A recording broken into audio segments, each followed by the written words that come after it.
Have you ever walked into an office and just felt the quiet and thought to yourself, wow, everyone must be so focused, so in sync? We all kind of assume that a quiet team is a happy, high-performing team. But what if that silence isn't harmony at all? What if it's actually hiding a much, much bigger problem? So let's just ask it straight up.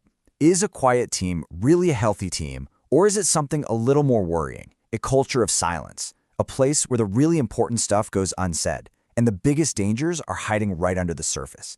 All right, let's get into it. So here's our roadmap. First, we're going to unpack this idea of false harmony. After that, we'll dig into the unconscious rules that are secretly running the show.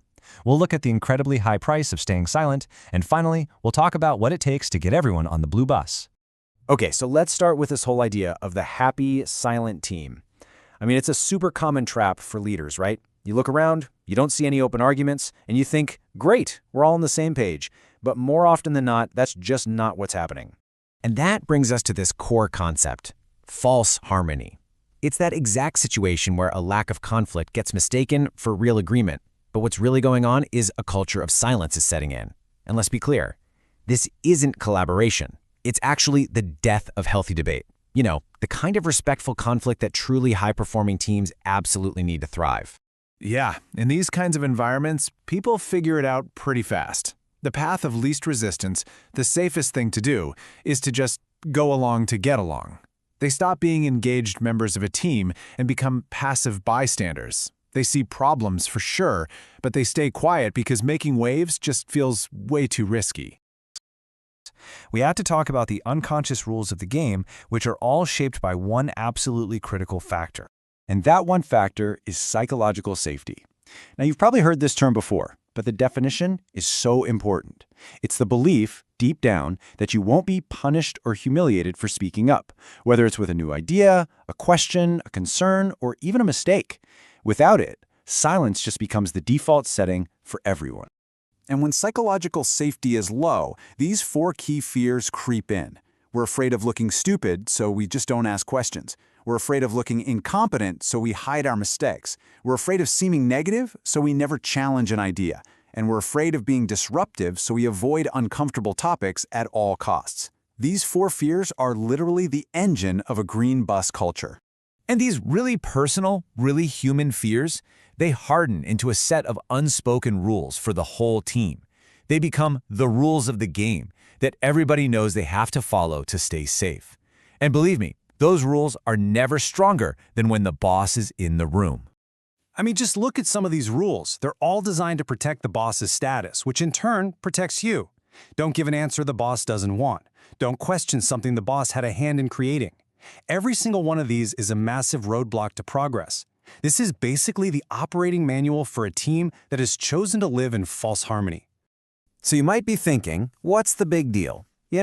Maybe a little less conflict, maybe we miss a few ideas. How bad can it really be?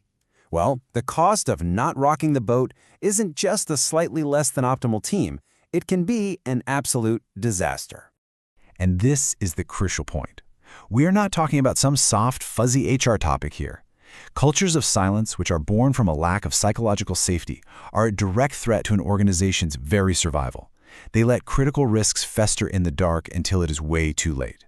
And this isn't just theory. Look at these examples. The investigations into the Challenger and Columbia space shuttle disasters, the Volkswagen Dieselgate scandal, the total collapse of Enron, the Fukushima nuclear disaster. What do they all have in common?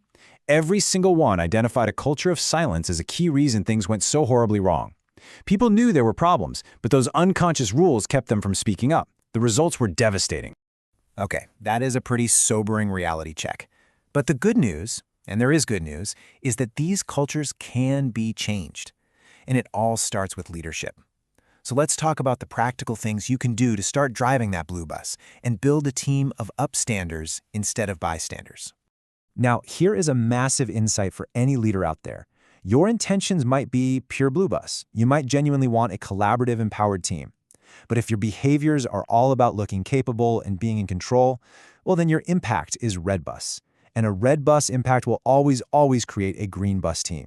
A fantastic way for leaders to check themselves is to think about their conversations in two different modes. There's advocacy, which is basically telling, pushing your own ideas forward, and then there's inquiry, which is asking, genuinely inviting other people to share what they think.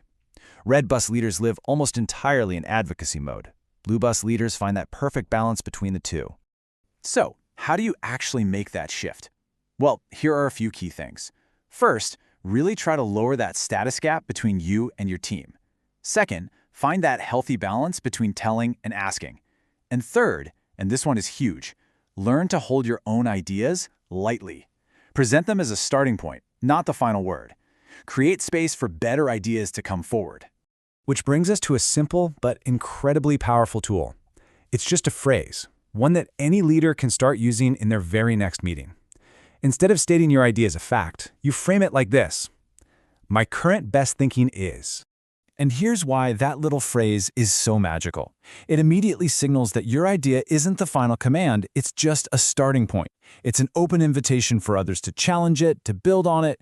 It basically lets you check your rank, your authority, and your ego at the door, and it makes room for everyone else to bring their best thinking to the table too. So, as we wrap up, I want to leave you with a question to think about. Whether you're leading a team or you're part of one, just take a second to think honestly about your own workplace. What are the unspoken rules, the unconscious rules, that are really running your team? And which bus are you on? Red, green, or blue?